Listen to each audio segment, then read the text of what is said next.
Hey guys, let's talk about how to supercharge your energy by taking 3 key actions. First, notice the order in which I stated that. Energy is produced by action, by activity, okay? I think most people get this wrong. They think that they need to feel like it, or feel motivated, or feel energized before they will take action. I've gotten it backwards, okay? By moving, by activating, by executing. That's how we generate energy, generate momentum, and then generate motivation. Now there's always that initial like, ooh, spark of energy that can get us kind of thinking about and sometimes ruminating and becoming very obsessed about a certain goal pursuit, okay?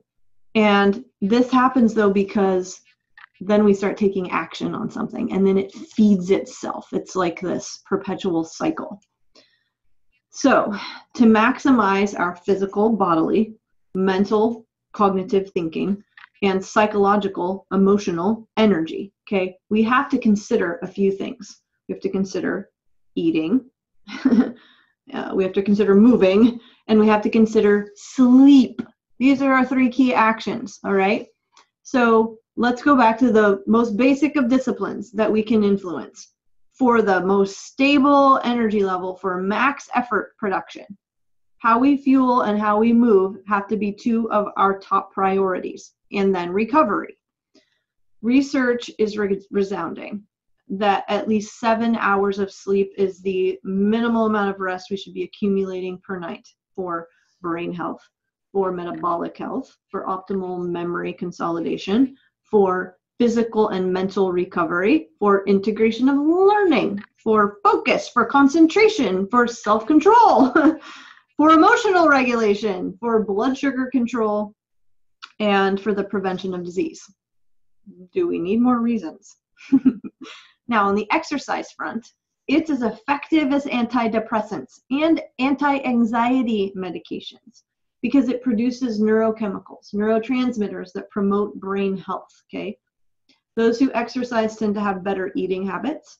They focus better. They learn faster. They have better attention span. They sleep better. They experience less stress. They experience better moods.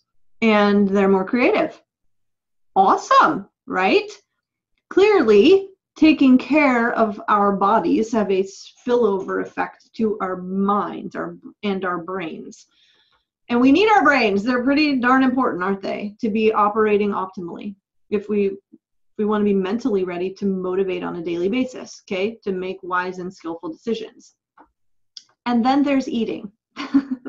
And that's, for many of you, why you are here.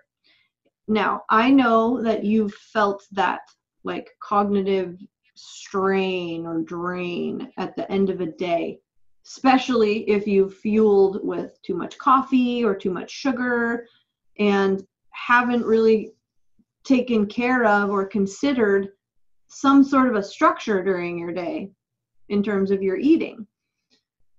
Avoid the break room buffets, guys, that are filled with donuts and bagels and muffins and enough sugar to power Google headquarters. That's not surprising, is it? Because our brains do prefer glucose to operate effectively. However, for the best stability throughout the day, it's not those types of carbohydrates that our brains need. We need carbohydrates with, sometimes some natural protein and complexity. You've heard of complex carbohydrates. Those sources that are less sugary, that are less starchy, that are less processed, those are going to provide us with that high octane fuel to maximize our cognitive resources, all right? So I want you to ask yourselves right now, where am I falling short? And what is one thing, it may sound small to you, but it's a step in the right direction. One thing that you can improve upon when it comes to eating, when it comes to movement, and when it comes to your sleep disciplines, okay? If you really want to maximize your motivation to pursue your goals with persistence, with clarity, with tenacity, then We have to help ourselves by laying a strong foundation.